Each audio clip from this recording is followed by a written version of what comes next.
Քաղաքային այգիները բոլորիս ընդհանուր սեփականությունն են, սակայն ցավոք բազմիցս ականատես ենք լինում դրանց նկատմամբ անփույթ եւ անպատասխանատու վերաբերմունքին, կոտրված նստարաններ, վնասված գույք եւ անխնամ միջավայր, այս ամենը ոչ միայն փչացնում է այգու տեսքը, այլև անհարմարություն է ստեղծում բնակիչների համար։ Այս անգամ եւս մեր տեսախցիկը ֆիքսեց, թե ինչպես էր կոմունալ ծառայության աշխատակիցը վերանորոգում վնասված նստարանները, վերադարձնելով դրանք իրենց նախկին տեսքին եւ կրկին անվտանգ դարձնելով քաղաքացիների համար, սակայն կարևոր է հիշել, որ որքան էլ ծառայությունները վերականգնեն վնասված գույքը, այն պահպանելը յուրաքանչյուրիս պարտականությունն է։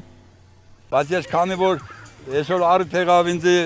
ելույթ ունենալու, ես խնդրած գալիս մեր բնակիչներին խնդրեմ դուք տեսիք աթոռները ջարդենք եւ ամեն օր ես ռեմոնտ կերեմ, ամեն օր շարքեմ, ինչքան կարելի է։ Ուրեմն անպայման պետք է բեռնեն, դեգին նստեցնենք ամստրաբեն նոր թերգտան։ Ամեն օր ջարդենք, ամեն օր շինենք, ամեն օր ջարդենք։ Ես խնդրած գալիս բնակիչներն որ այդպեսի բան չեն։